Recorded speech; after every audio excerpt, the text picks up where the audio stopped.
Assalomu alaykum, xayrli kech.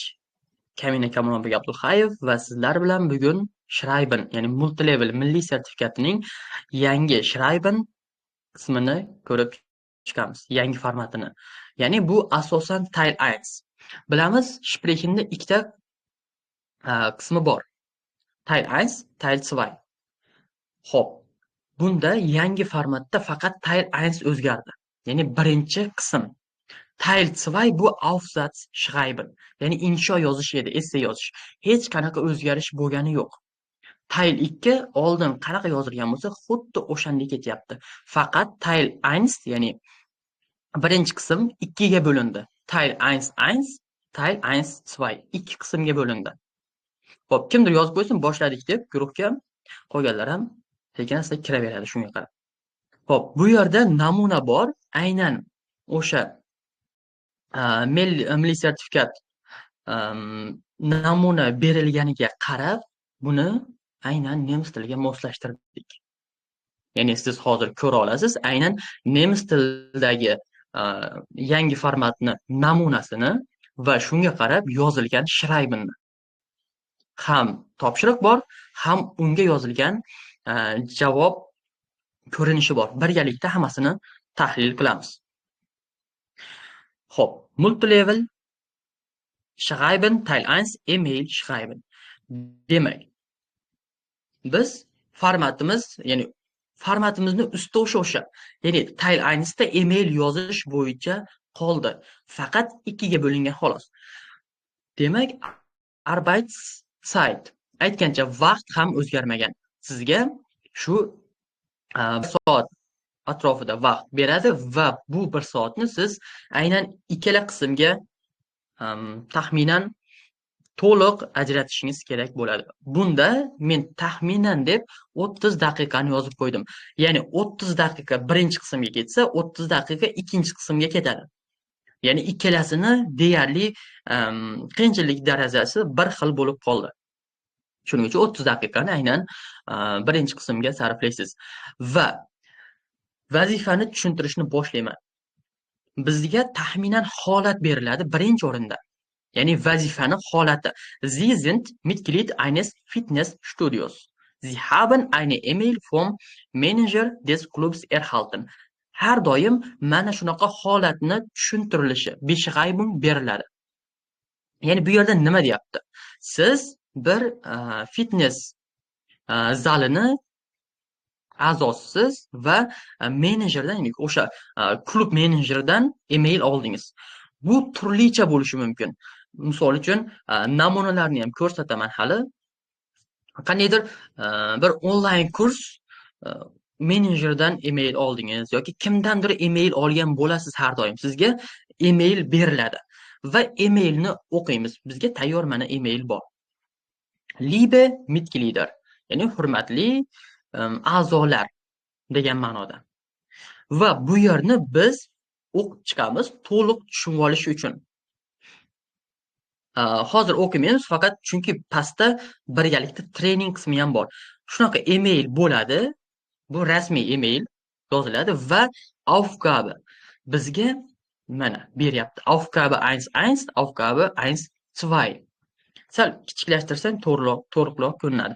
Xo'p. Mana ko'rinishi.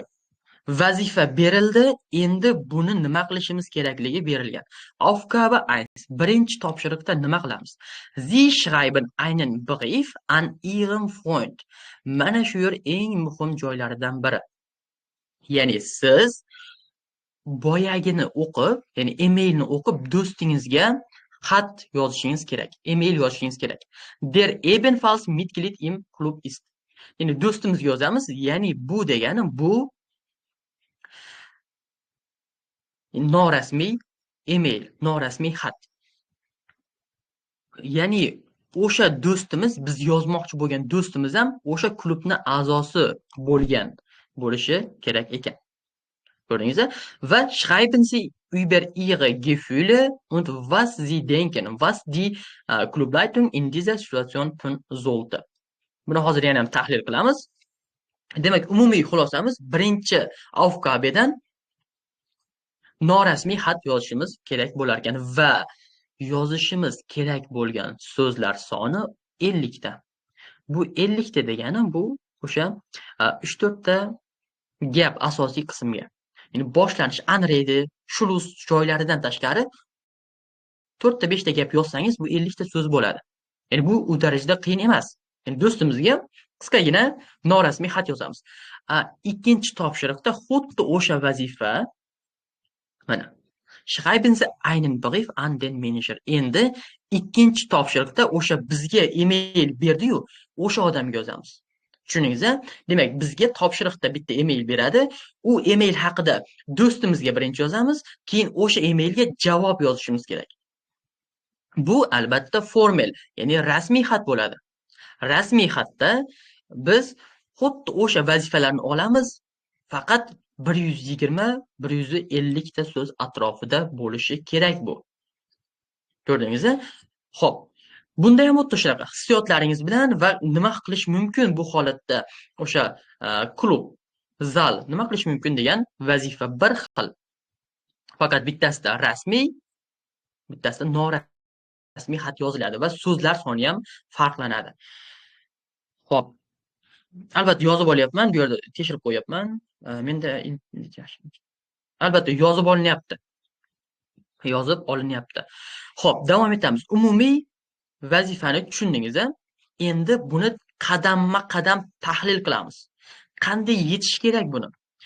Gyote kitoblari bilan ishlagan bo'lsangiz, Prüfungstraining kitoblari bilan alohida Schreibenni yozish qadamma-qadam tushuntirib bergan.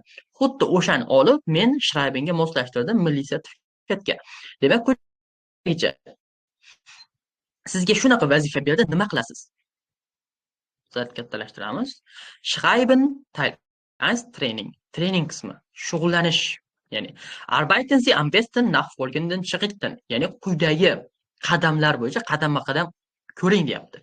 Birinchi qadam nima qilasiz? Shunda imtihonga kirdingiz, sizga vazifa berdi. Shuna vazifani olasiz va birinchi taylni ochganingizda vazifani yozish, ya'ni o'qiysiz. Bu yerda Schritt 1, birinchi qadam. Einleitungstext lesen, Situation und Anlass verstehen. Vazifani olganingizda birinchi holatda bu o'sha situatsiyani tushunib olishingiz kerak. Vazifa nimadan iborat? Boshidagi gapni va o'sha sababini holatni o'zini to'g'ri tushunib olishingiz kerak. Ya'ni bizda holat nima? Lesen Sie den Einleitungstext genau durch. Ya'ni kirish gapini yaxshilab o'qing va was ist die Situation? Holat qanaqa? Biz to'g'ri tushunib olsangiz, keyin emailni to'g'ri yoza olasiz. Shuning uchun demak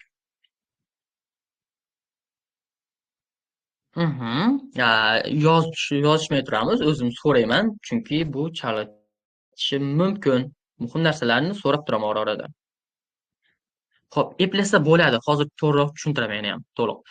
Xo'p, birinchi qadamda Sie sind Mitglied eines Fitnessstudios. Sie haben eine E-Mail vom Manager des Clubs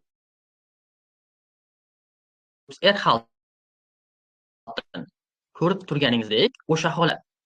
Ya'ni biz birinchi bizga berishini tushunib olishimiz kerak ekan. Biz fitnessni a'zosimiz, fitness zalining a'zosimiz va menejerdan, klub menejeridan email oldik.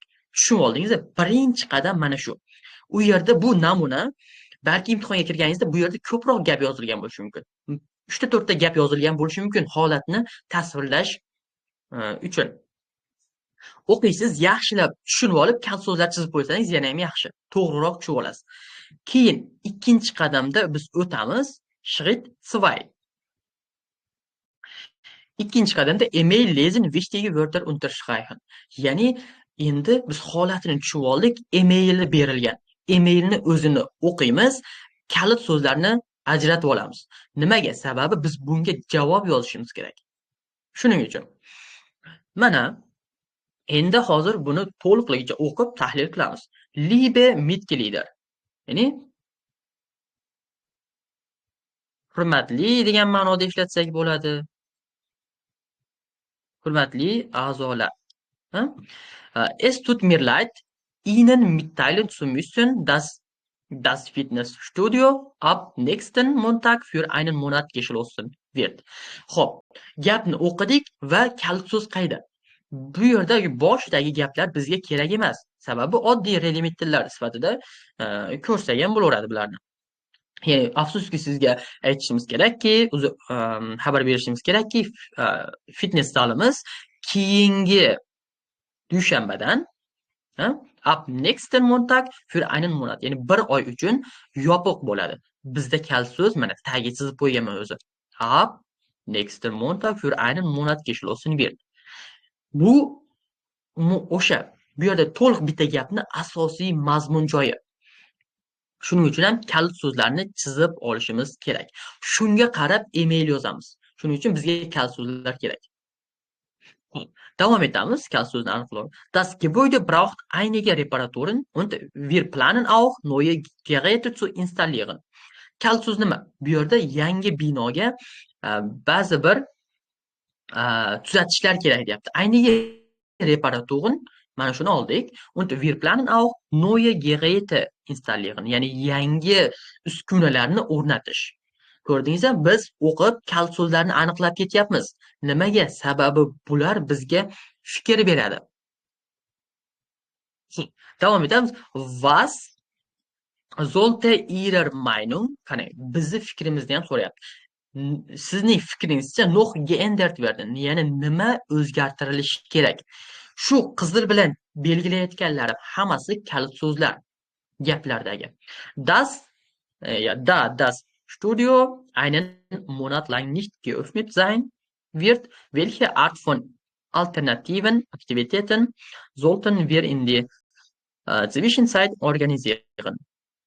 Aytyapti, ya'ni nega mana bu yerda belgilamadim? Einen Monat lang nicht geöffnet sein wird. Chunki tepasida ko'rdik. Bir oy uchun yopiladi degan joyni belgiladim, shuning uchun bu yerda belgilamaganman. Va qanaqa alternativ faoliyatlar bor? Shu bir oy yopiq bo'ladi zal. Buni o'rniga qanaqa taklif qila olamiz sizga? Qanaqa xizmatlarni taklif qila olamiz? Alternativ bor deb aytyapti. Sizning fikringizcha biz fikrimizni berishimiz kerak. Xo'p, undan keyin organisieren tashkil qilishimiz kerak qanaqa faoliyatlarni. Wir schätzen Ihre Meinung sehr. Biz sizning fikringizni juda ham qadrlaymiz. Mit freundlichen Grüßen, der Manager. Va e'tibor bering, mana shu der Manager o'rnida imtihonga kirganingizda ism yozilgan bo'lishi ham mumkin. Tushunarli?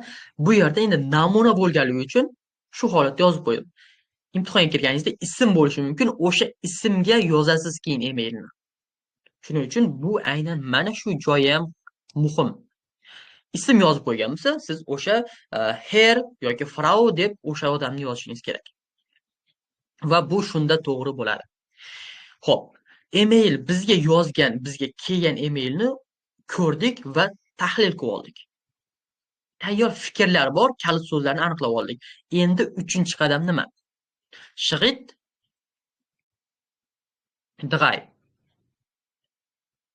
Demak, 3-qadamimiz formale Vorgaben des Schreibauftrags lesen. Endi doimgi holat, pastda bizga nima kerak?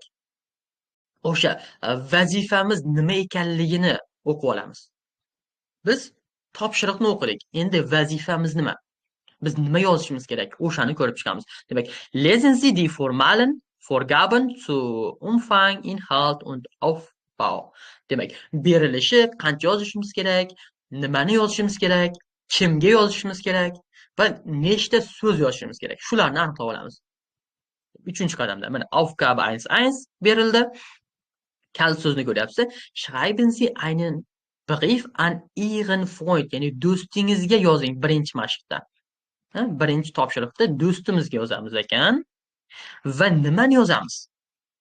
Bu yerda Mitglied im Club, ya'ni do'stimizga yozishimiz kerak, qaysiki u ham klub a'zosi bo'lgan. Ketdi. Schreiben Sie über Ihre Gefühle und was Sie denken. Ko'ryapsiz? Bu yerga aytyapti. Yozing hissiyotlaringiz haqida va nimani o'ylayotganingiz. Das die Clubleitung in dieser Situation tun sollte. Ya'ni aynan bu holatda zal, o'sha fitness zali nima qilishi mumkinligi haqida do'stingizga ham yozing deyapti. Tushundingizmi? Bo'lmasa yana bir takrorlab o'taman. Xo'p, holatga o'zingizning hissiyotingiz, demak 1 oy uchun zal yopildi. O'zingizning hissiyotlaringizni yozasiz va boya bizga aytdi-yu, nimalarni o'zgartirish mumkin yoki qanaqa alternativlar sizning fikringizcha bo'lishi mumkin deganiga siz do'stingizga maslahat berib yozib qo'yasiz shu haqida ham. Lekin bu ko'p bo'lmasligi kerak. 50 ta so'z atrofida. Mayli 60 ta bo'lsa ham mayli, lekin undan ko'payib ketmasin. Lekin bundan 40 tadan ham kam bo'lmasligi kerak. Ya'ni 50 atrofida bo'lishi lozim. Do'stimizga shunaqa.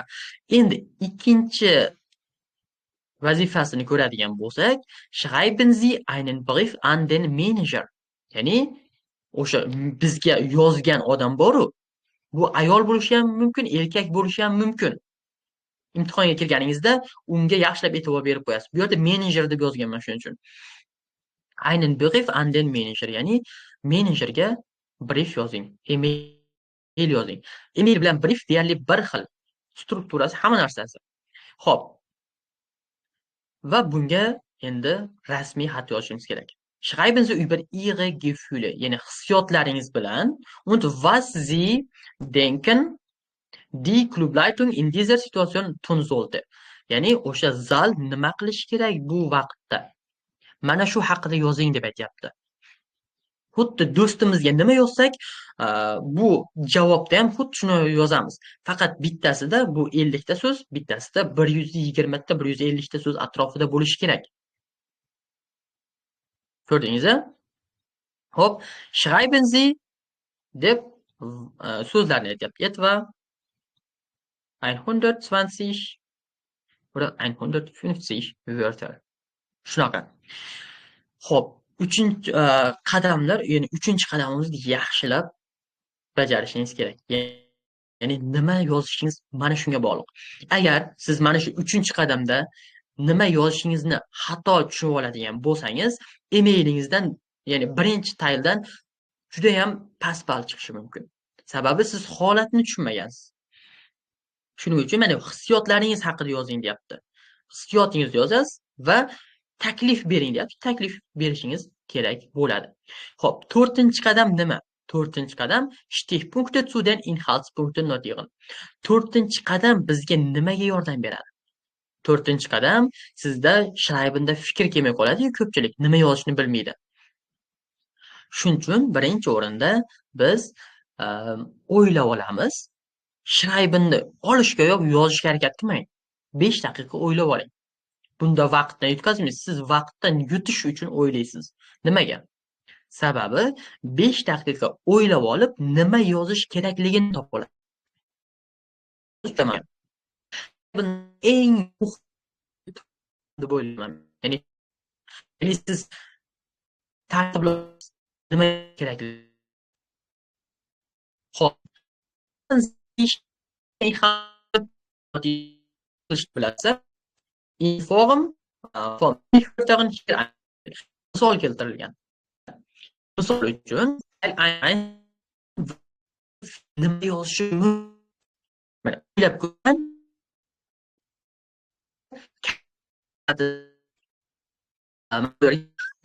keyin undan gap tuz. Hop, für einen Monat email bosh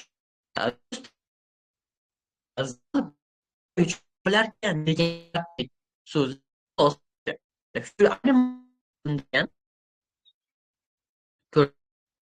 bu boshlanish uchun endi davom bu men ya'ni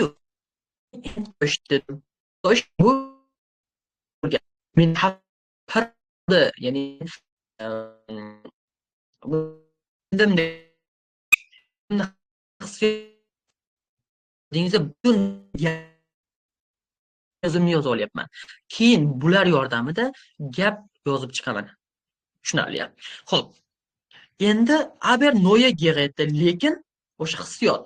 Mana hafsalam pir bo'ldi, lekin yangi uskunalar borligi uchun, reparator bo'lishi uchun xursand bo'lyapman. Aber neue Geräte deb yozib qo'ydim. emailni o'zidan olib. Onlayn kursi ora outdoor trainings. Ya'ni alternativ bering degandi-yu. O'sha alternativga fikr beryapman men. Taklif beryapman. Forshlag.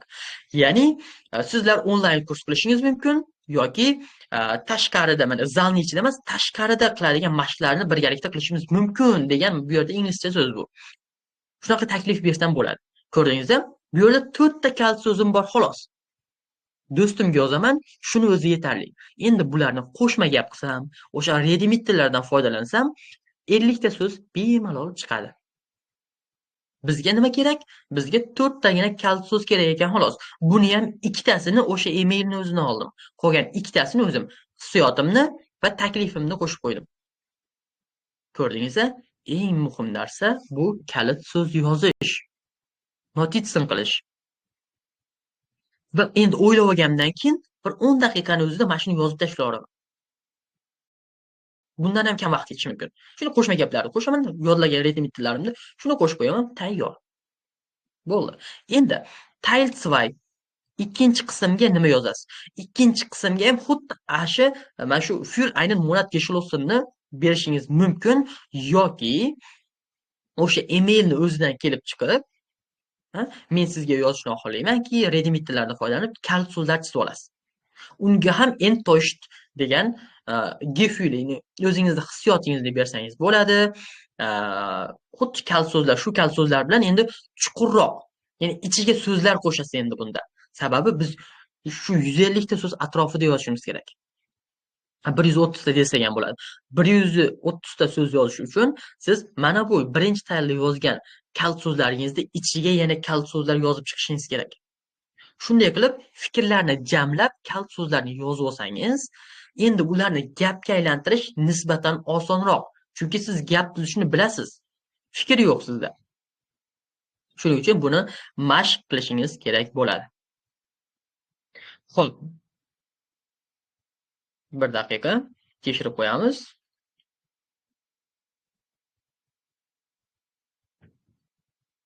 Xo'p. Ovozim yaxshi eshitilyaptimi?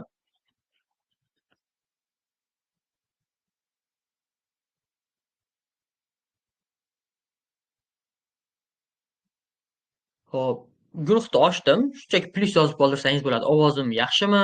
Ekran yaxshi ko'rinyaptimi? Shularni yozib qoldirsangiz davom etishni boshlaymiz. Xo'p, yaxshi. Demak, tushunarli ham bo'lyapti. Tushunarli bo'lgan bo'lsa, yana plus yozib qoldirsangiz ham bo'laveradi.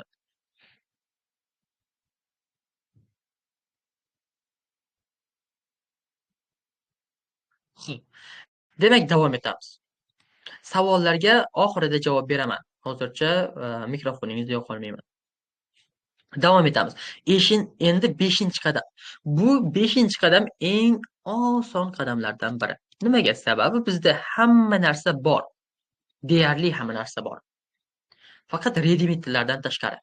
Bizda notitsi hamma narsa holatlarni to'liq tushib oldik va notitsi, ya'ni kalit so'zlarni yozib oldik. Endi 5-qadamda gaplarga aylantiramiz buni. Email in den Antwortbogen schreiben. Ya'ni javoblar varaqasiga yozishni boshlasak bo'ladi. Va 5-qadamda yana bir narsa bor, yozishdan oldin muhim narsa, bu du form ora zi form. Ya'ni siz yozayotgan holat du shaklidami? Ya'ni birinchi qismda biz du shaklida yozamiz, sababi do'stimiz. Ikkinchi qismda bu formel, ya'ni zi formasidan foydalanishimiz kerak. Shuni ikkalasini chalkashtirib yubormasligingiz lozim va shart. Tushunarli? Do'stingizgami du, menejergami formel bu zi bo'ladi. Bu muhim narsa. Va davom etamiz. Endi mana bu yerda bir nechta readymit tillarni yozib qo'yganman. Bundan tashqari readymit tillar juda ham ko'p. O'zingiz istagan readymit tillardan foydalansangiz bo'ladi. Email yozish bo'yicha readymit, brief schreiben, email schreiben, B1 deb yozsangiz chiqadi. Telegramda ham bor, Google'da ham bor, readymit tillar to'lib toshib yotibdi. Email uchun keraklisini olasiz va o'shalardan foydalanasiz. Demak, nima qilish kerak? Bu yerda tanishtirib o'taman bir nechta joydan. Siz birinchisida do'stingizga yozasiz. Shuning uchun do'stingizga moslab mana shu gaplarni aniqlab olishingiz kerak. Do'stga qanday murojaat qilamiz emailda? Libe deb yoki liber deb. Ya'ni libe bu qiz bolaga nisbatan ha, demak, darrov bir daqiqa.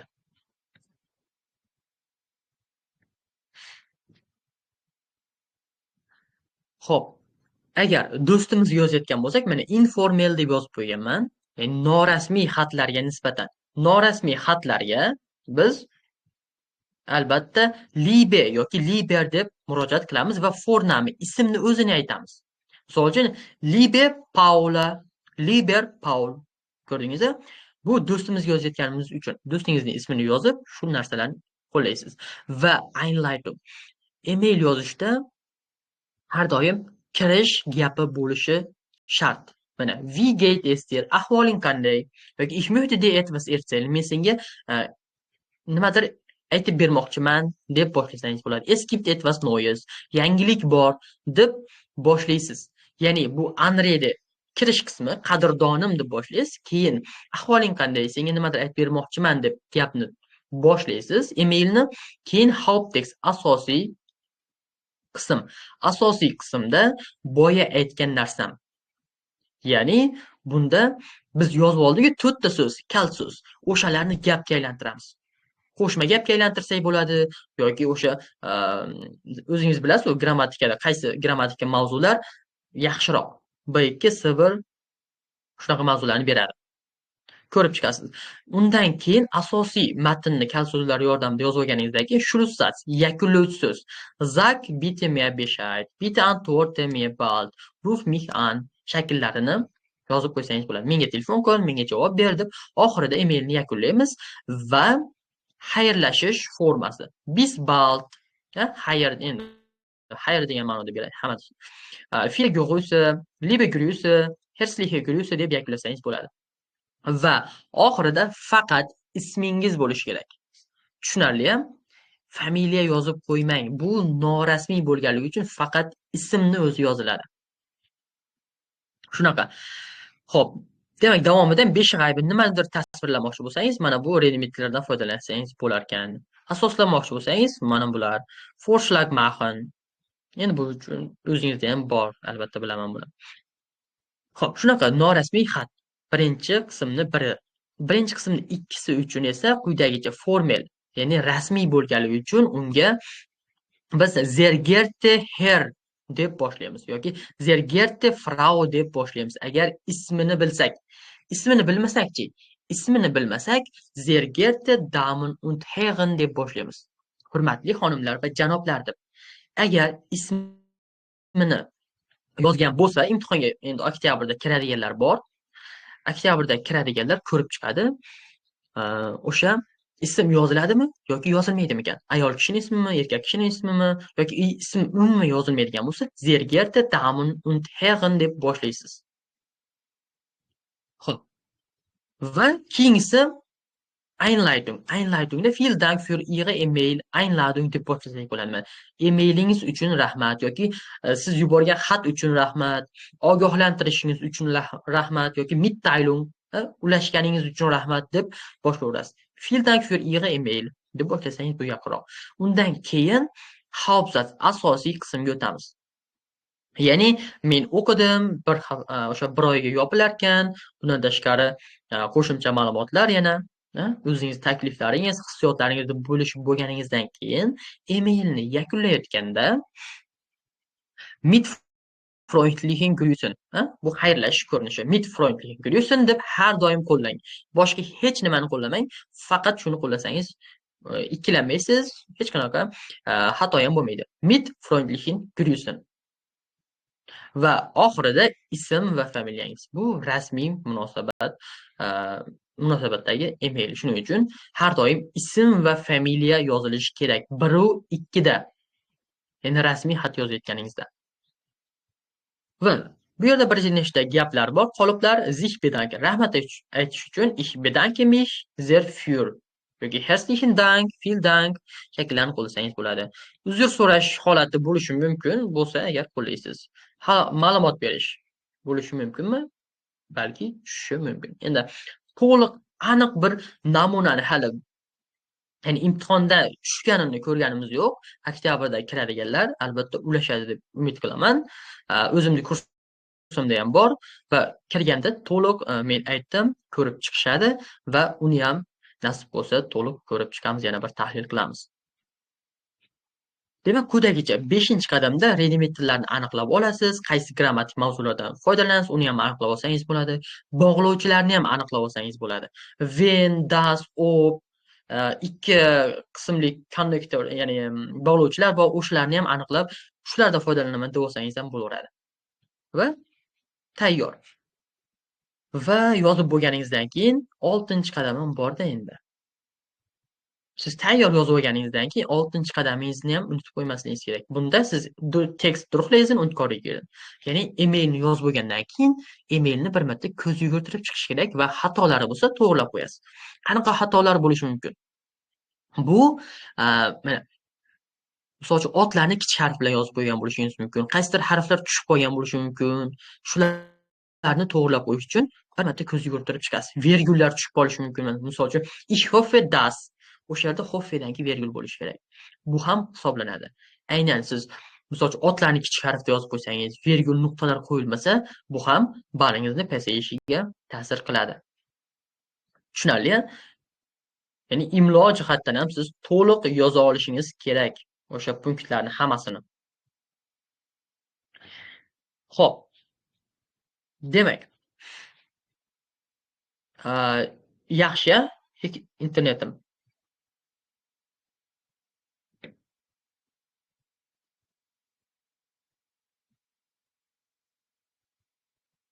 Hozir qotyapsiz deyapti. Bir yozib olinglarchi, yaxshimi? Chunki qotyapsiz deyapti-da. Yaxshi bo'lsa shunchaki plyus. Anchadan beri boshidan beri kuzatib o'tirayotganlar bormi? Plyus yozinglarchi, bitta ham qatdimmi yoki qatmadimmi? Chunki dars yozib olinyapti, qatnasha olmaganlarni ham shu taklif qilish uchun, ko'rib olish uchun. Boshidan beri yaxshimi? Xo'p, demak davom etamiz. 6-qadam demak ko'rdik. Endi qarang. Misol uchun Goethe yoki o'ziga tayyorgarlik ko'rganlar bo'lsa, u yerda aynan shunaqa joyda ham bor. Ya'ni to'g'ri so'zlar to'g'ri yozildimi, yo'qmi? Grammatikalarda ega yoki kesimni o'rni to'g'ri qo'yildimi? Misol uchun while'da juda ham ko'pchilik adashadi. While'dan keyin ega keladi, undan keyin gapning oxirida kesim. Shularga ham e'tibor berib, o'zingiz bir tekshirib qo'ying. Va shu bilan bu email yakunlanadi va endi xuddi shu namunani birgalikda ko'rib chiqamiz. Men yozganman aynan shunga. Misol uchun Teil 1.1 50 ta so'z atrofidagi email bor. Mana. Keling birgalikda shuni tahlil qilamiz. Kalit so'zlar, yuqorida kalit so'z yozgandim-ku, xuddi o'shalardan tuzilgan gaplar. Liber Paul boshlanishini ko'rdingiz. Liber Paul. Nimaga? Liber sabab bu Paul o'g'il bola. Va do'stim bo'lganligi uchun Liber Paul deb boshlayapman. Liber Paul va kirish gapi. Kirish gapi har doim bo'lsa, bu sizga plyus, ya'ni ball olib keladi. Men kirish gapim qanaqa? Hast du schon gehört? Eshitdingmi? Ko'rdingizmi? Xuddi shunaqa yozsangiz bo'ladi. Hast du gehört? Eshitdingmi? deb boshlab oldim. Va davomi. Istasangiz mana shuni das yoki qandaydir so'roq so'zlar bilan qo'shma gap qilsangiz ham bo'ladi. Hast du schon gehört? Das deb yozsangiz bo'laveradi. Qo'shma gap. Namuna sifatida bu. Xo'p. Davomi unser Fitnessstudio bleibt für einen Monat geschlossen. Mana bu yerdagi mana bu mening kalit so'zim edi.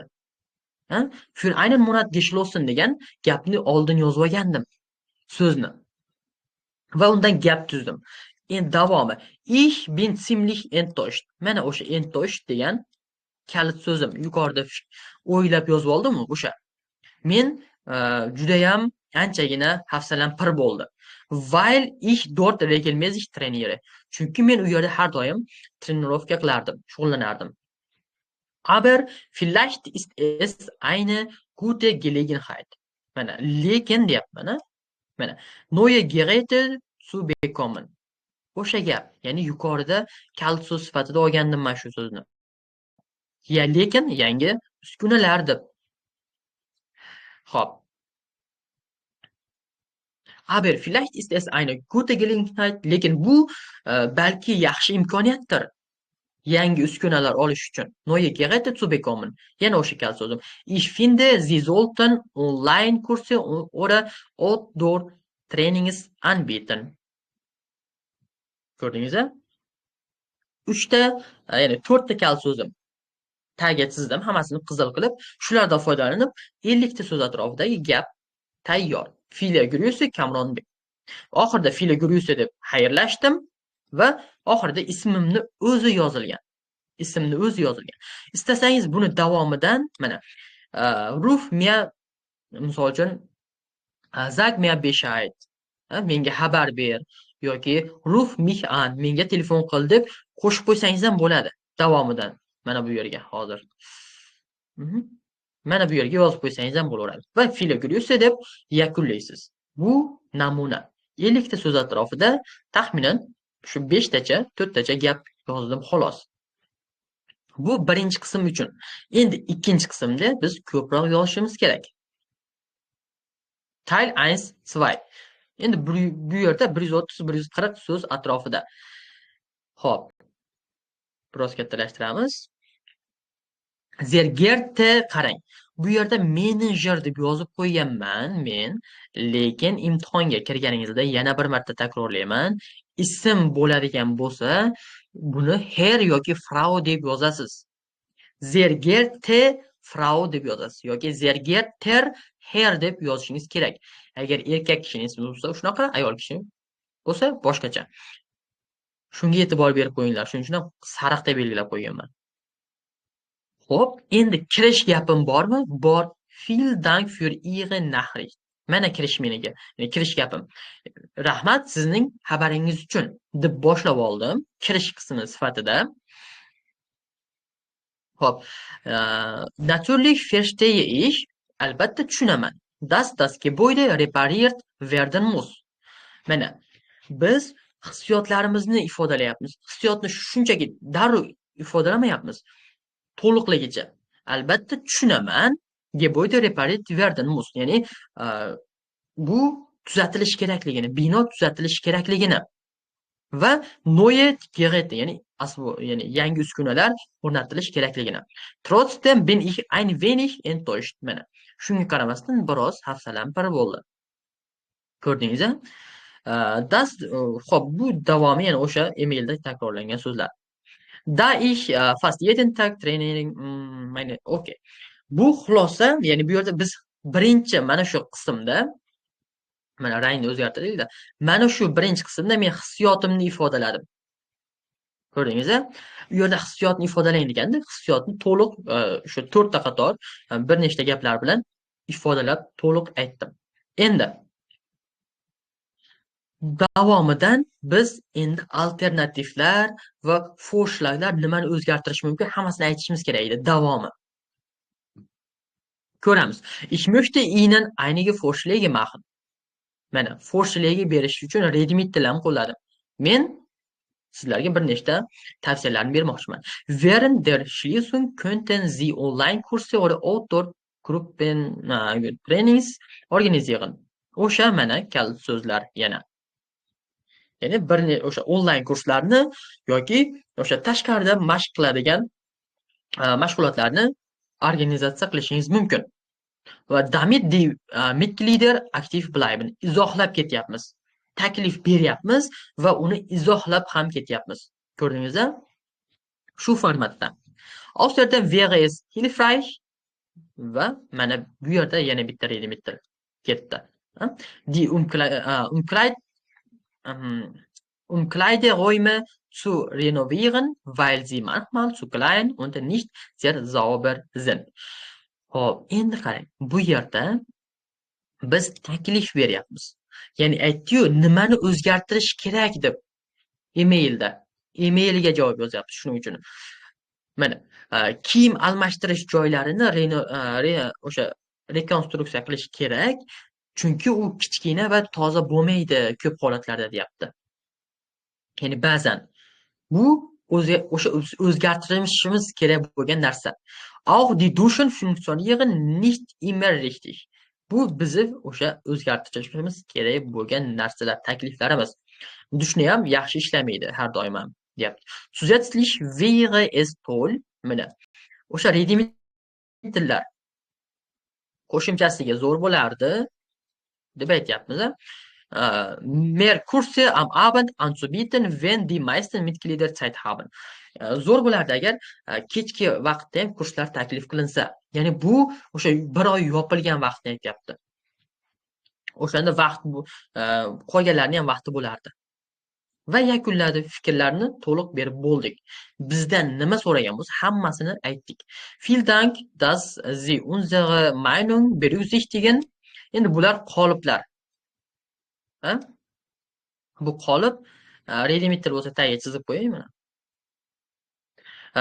Bizni fikrimizni inobatga olganingiz uchun rahmat. Sizni qayta ochilishingizdan xursand bo'laman. Ich freue mich schon auf die Wiederaufnahme. Va mit freundlichen Grüßen qarang. Rasmiy bo'lgani uchun mit freundlichen Grüßen deb aytyapman. Va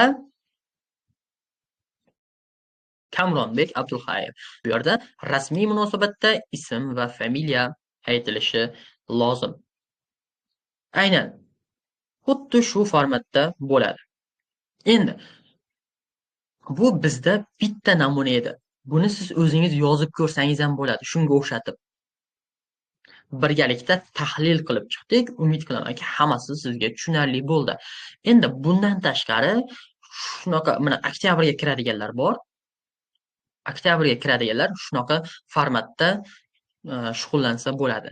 Va bundan tashqari yana 3 dona namuna bor bu bo'yicha. 3 dona namuna. Keling holatini ko'rib qo'yamiz. Mana top 1, birinchi variant bu du bist Mitglied in einer Bibliothek. Ya'ni sen o'sha xonani a'zosisan deyapti. Va xonada email olding. Mana bu yerda email bor. Birni qanday yozish kerak? Bu yerda berilgan. Top 2, ikkinchi variantim bu du bist Teilnehmer in eines Sprachkurses. Ya'ni til kursini qatnashuvchisisan deyapti va sen o'sha kursni olib boruvchi odamdan email olding. Bu ikkinchi variant.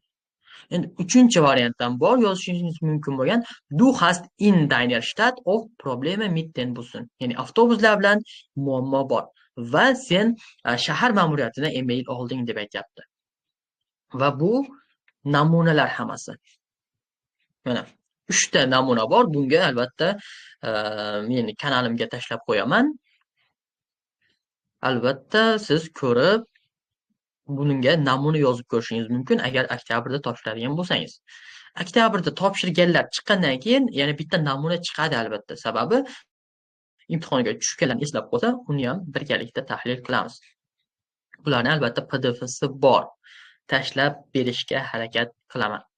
Shunaqa. Xo'p, va qanaqa savollar bor? Savollarni yaxshisi yozganingiz ma'qul menga. Yozsangiz men o'qib javob beraman. Faqat savol bo'lsa yozing. Ko'ring, shu Schreiben yangi formati bo'yicha savollar bo'lsa yozing. Umumiy savollarga keyin javob berib o'taman.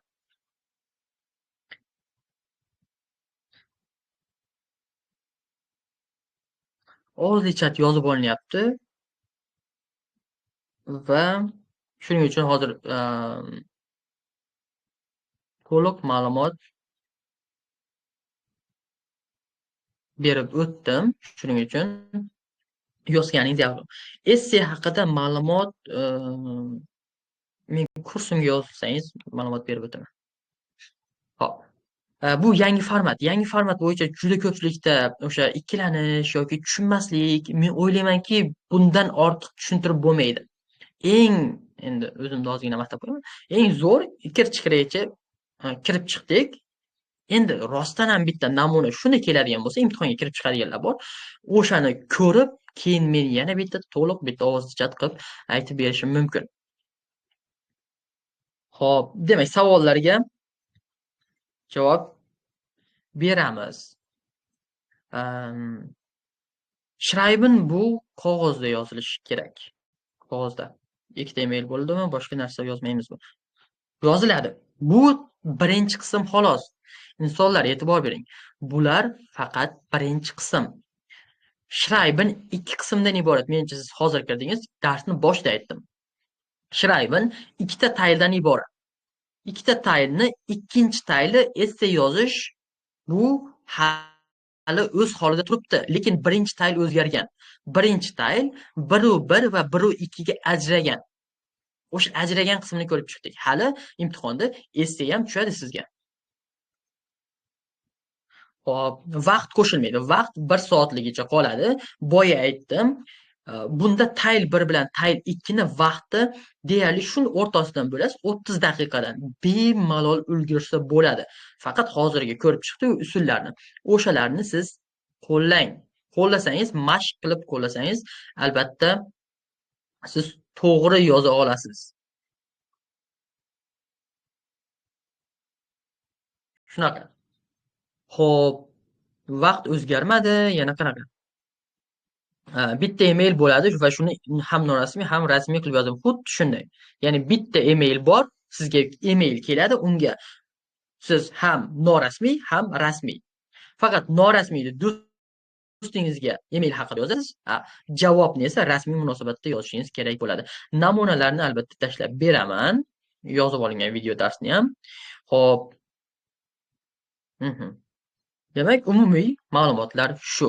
Va noyabrda agar topshirishni istaganlar yoki dekabrda topshirmoqchi bo'lganlar bo'lsa, sizga o'zimni kursimni taklif qilaman. Xo'p, noyabrda topshirmoqchi bo'lganlar bormi? Chunki hozir uje oktyabrda deyarli shu 2 hafta, 1 hafta qoldi. Bularni tashlab beraman. Agar to'liq kursda men yaqinda noyabr va dekabrdagilar uchun kurs ochilyapti bizda. Hop, ein moment. Yozaman.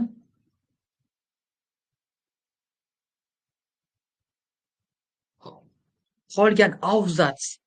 Demak, mana hozir biz faqat birni ko'rdik. Ikkinchi avzats yozish bo'yicha, ya'ni essay yozish bo'yicha ham to'liq shunaqa qo'llanma bor. Menda hamma tayl uchun, aynan multilevel uchun yozish bo'yicha, ularni ishlash bo'yicha qo'llanma bor. O'zim tuzib chiqaman. Buni ham o'zim tuzganman. Ya'ni Schreiben deysizmi, sprechen deysizmi, hali kursda qatnashayotgan odamlarim bor. Ulardan ham fikrini so'rasangiz bo'ladi. Xo'p, sprechen uchun metodikalar bor. Savollar oddiy bo'lgani bilan savollarga javob berish metodikasi degan narsa bor. Metodikalardan foydalanib savolga to'g'ri, aniq va 30 soniya beradi. 30 soniya gapirish bo'yicha metodikam bor. Shunaqa, ya'ni kursda har bir birinchi tayl, ikkinchi tayl, uchinchi tayl, lesen, schreiben, hören, sprechen hamma uchun maxsus qo'llanmalar orqali dars o'tiladi. Xo'p. Demak, noyabrda topshirmoqchi bo'lganlar uchun men o'zim kursimni taklif qilaman. Demak, endi davomi quyidagicha. Schreiben bo'yicha to'liq ma'lumot berib o'tdim. Endi multilevel noyabr kursi haqida to'liq ma'lumot berib o'taman va ro'yxatdan shu ovozli chat tugashi bilan men oxirida o'zim link tashlayman. Shu orqali ro'yxatda o'tsangiz bo'ladi. Multilevel noyabr kursi yangi guruhlarga qabul boshlandi va kamina o'zim darsni o'taman. Hozirgi qanday tushuntirgan bo'lsam sizga ovozli chatda xuddi shu formatda dars o'taman. Faqat ekran yoniq bo'lmaydi, ya'ni o'zimni ko'rmaysiz. Notebookda ekranni ko'rsatib, chizib, hamma narsani tushuntiraman. Kurs shunaqa bo'ladi. Xo'p, endi ma'lumotlar, kurs rejasi. Bizni kursimizda rejasi bor. Bu reja asosida darslar o'tiladi. Birinchisi Shraybindan boshlaymiz. Kursda Shraybindan boshlaymiz. Nima uchun? Sababi birinchi o'sha emailni ko'ramiz, keyin Aufsatzni ko'ramiz. Sababi qolgan darslar davomida Shraybindan vazifalar beriladi va tahlil qilib boriladi. Birinchi Shraybindan boshlab olamiz, xuddi o'sha vazifa berib boriladi. Har dars Shraybindan vazifa, 12 ta dars o'tsak bir oyda 12 ta vazifa beriladi Shraybindan. Misol uchun, ikkita darsda Shraybinni ko'rdik, Shraybin qolib ketdi degani emas. Shuning uchun birinchi Shraybinni ko'rib olamiz, keyin shu ketma-ketlikda har dars Shraybin berib boriladi va tahlil qilinadi. Shraybinni, demak, Teil 1 yangi formatini va Aufsatz Shraybin ismini ko'rib chiqamiz. Hop. Shunaqa. Birinchi Shraybindan boshlaymiz, yangi format va Aufsatz Shraybinni ko'ramiz. Ikkinchisi bu Sprechen. Ikkinchi o'rinda Sprechenni ko'rib chiqamiz. Ya'ni 3-4 darslarimizda savollarga to'g'ri javob berish, yetarlicha javob berish. 30 soniya ham 30 soniya qanday gapirish mumkin? Bitta kichik savolga. Misol uchun, Verwenden Sie Computer? Kompyuterdan foydalanasizmi degan savol bor-a? O'shanga qanday qilib 30 soniya javob berish mumkin? Javob berish mumkin, faqat uni metodikasi bor. O'shani ko'ramiz. For und Nachteile. 3-taylda for va nachteillarni aytish uchun struktura mavjud. Shunchaki berib qo'yiladi, lekin uni qanday qilib izohlash kerak? O'shani birgalikda kursda ko'ramiz. Sprechenda muhim bo'lgan punktlar, redimitlar hammasini men joylab boraman. Shu B2, C1 darajalar uchun, Shraybin uchun, Sprechen uchun redimitlar bor. Lesen va Hörenda umumiy kompetensiya, bu sizda lug'at boyligi ko'p bo'lishi kerak. Tez yetish tartibi, sinonimlar bilan ishlashni men tushuntirib o'taman. Asosan Shraybin va Sprechenga ko'proq e'tibor beramiz, lekin Lesen va Hören qismlari ham albatta o'tiladi. Kurs rejasi mana shulardan iborat. Xo'p. Demak, vazifalar bajarilishi. Kursda Shraybinlar har bittasi tekshiriladi. Birinchi, ikkinchi darsimizda umumiy guruh bo'lib tekshiriladi. Keyin menga yuborasiz, o'zim qolgan darslarda tahlil qilib beraman, chizib, ko'rsatib, ovozli xabar tarzida sizga o'zingizda Shraybiningizlarni tekshiraman. Misol uchun, 12 ta darsda 12 ta Shraybin yozsangiz, 12tasini ham men o'zim tekshirib beraman. Ya'ni yozilgan Shraybinlar shunchaki qolib ketmaydi. Yozsangiz tekshirib, 2 ta yozasizmi, bitta darsda 3 ta yozasizmi, 5 ta yozmaysizmi, men hammasini tekshirib beraman. Kurs shuning uchun kerak bo'ladi. Xatolar tahlil qilinadi va tushuntiriladi. Sprechen uchun vazifalar ovozli yoki video ko'rinishda yuborishingiz kerak. Ya'ni o'sha Sprechenda savollarga javob berishni ovozli yoki video xabar qilib yuborasiz va uni men ko'rib, tahlil qilib, tushuntirib beraman kerakli joylarini. 3 ta darsga qatnashmagan va vazifalarni bajarmaganlar guruhdan chetlatiladi. Sababi sizga ham natija kerak, menga ham natija kerak. Shuning uchun kursga agar 3 ta dars qatnashmasangiz yoki 3 ta dars vazifalarni bajarmasangiz, shunchaki guruhdan chiqarib yuboramiz. Va o'rningizga boshqa odam olishimiz mumkin. Shuning uchun mas'uliyat bilan yondashadigan odamlarni kursga qabul qilamiz va berilgan har bir uyga vazifani bajarish shart. Bu oddiy ovozli xabar tashlash bo'ladimi? Oddiy bir lug'at yodlash bo'ladimi? Redimitlarni balki ko'rib kelish bo'lar. Eng sodda vazifalarni ham bajarish shart. Men buni bilaman u menga bajarish shart emas degan narsa bo'lmaydi. Har bitta vazifa bajarilishi muhim va bu shart hisoblanadi. Demak, kursda qo'llaniladigan kitoblarimiz bor. Shraybindan qo'llanmalar. Hozirgi ko'rsatganim, ya'ni namunalar, o'sha maxsus qo'llanmalar hammasi bor. Shularni guruhga ham tashlayman. Kursga yozilsangiz, kursga qo'shilsangiz. Sprechen uchun namunalar. Sprechen top 10 guruhda ham bor. Bu guruhda ham top 10. O'shandan foydalanamiz va bundan tashqari yangi bir tushayotgan Sprechen mavzularidan foydalanamiz. Va redimitlar. Redimitlar B2, C1, B1 darajalari uchun ham bor. Email yozish uchun, Aufsatz uchun, Sprechen uchun, Vorteil, Nachteil hammasi uchun redimitlar mavjud. Har biri uchun, ya'ni har biri metodika uchun maxsus o'sha usullar bor bizda va keyin albatta natijaga erisha olasiz. Kursning tashkiliy qismlariga keladigan bo'lsak, kursimiz haftada 3 kun bo'ladi. Biroz kattalashtiraman, to'liqroq ko'rinadi. Haftada 3 kun, dushanba, chorshanba va juma kunlari bo'ladi. Soat 21:00 bu ideal vaqt. Deyarli hamma uchun kechki vaqt 21:00 bo'lishi ideal vaqt va kurs davomiyligi 2 soat. Mavzuni tushuntiraman, vazifalarni tekshiraman. Birgalikda tahlil qilamiz. Shunaqa 2 soat atrofida davom etadi mavzuga qarab. Qabul soni 10-12 kishi, ya'ni guruhga 10-12 kishini olamiz. Agar siz 3 darsda qabul o'sha vazifalarni bajarmasangiz, chetlatilasiz va o'rningizga boshqa odam qabul qilamiz va siz qatnasha olmaysiz keyin. Guruh to'lganidan so'ng darslar boshlanadi. Ya'ni bugun taxminan bugun boshlanadi. Link tashlayman sizga. Kursga qo'shilib, keyingi taxminan 10-sanadan boshlab, juma kunidan boshlab darslar bo'lishi mumkin. Guruh to'lganidan keyin. Albatta, darslar Telegramda video chatda bo'ladi. Darslar yozib olinadi va istalgan vaqt ko'rishingiz mumkin. Qo'llanmalardan foydalansangiz bo'ladi. Xullas, o'sha noyabrda imtihongacha yoki dekabrda topshirmoqchi bo'lsangiz, dekabrdagi imtihongacha birgalikda to'liq tahlil qilamiz, to'liq darslar o'tamiz, sizni o'sha imtihonga tayyorlaymiz. Nima tayyorlayman men? Xo'p, demak, kurs davomiyligi o'zi aslida 1 oy, 12 ta dars davom etadi, lekin noyabrda topshirmoqchi bo'lganlar uchun noyabrgacha qo'shimcha 3 ta 4 ta dars o'tib beriladi. Ya'ni, misol uchun, bugun sana 6 bo'lsa, keyingi 6-sanagacha o'zi 1 oy bo'ladi. Lekin, misol uchun 10-dan boshlangan taqdirda ham keyingi 10-gacha kurs bo'ladi, lekin bir nechta qo'shimcha darslarni qo'shib, noyabrdagi imtihongacha bo'lgan vaqtga birgalikda tayyorlanamiz o'sha vaqtgacha va noyabr imtihonigacha davom etadi, muntazam mashq berib boriladi va kurs narxi 400 ming so'm. Mana shu noyabrgacha bo'lgan imtihonga qadar 400 ming so'm to'lov oldindan. Namuna darsni ko'rdingiz, hozirgi o'tgan dars. Bu namuna darsi, bu ham foydali, bepul dars.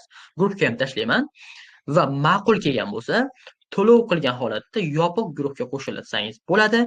Birinchi dars yana Shraybin bo'ladi, avzats, essay yozish bo'yicha va shularni ko'rib chiqamiz.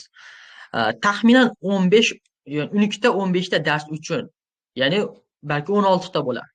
Qancha dars o'ta olsak, mana shu noyabrgacha shuncha dars uchun 400 ming so'm. Taxminan 15 ta.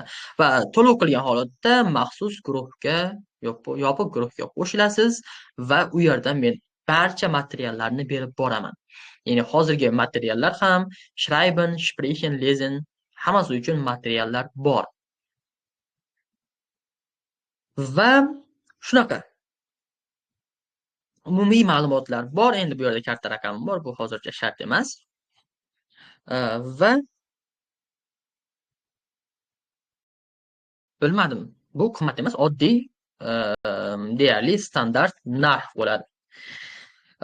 Endi kimga ma'qul keladigan bo'lsa, bemalol ro'yxatdan o'tishi mumkin. Biz hech kimni majburlamaymiz. Men bu qo'llanmalarni tayyorlash uchun 1 oy vaqtimni sarflaganman multilevel uchun. Va shunga yarasha men narx belgilaganman va dars o'tishim qadr qimmati mana shunga teng. Shunaqa darsimni ko'rdingiz, agar ma'qul kelsa va agar shunga arziydi desangiz, qo'shilsangiz bo'ladi. Va link tashlayapman. Mana shu linkni ustiga bosasiz va ma'lumotlar beriladi. Xo'p, hozir 1 daqiqa. 1 minute.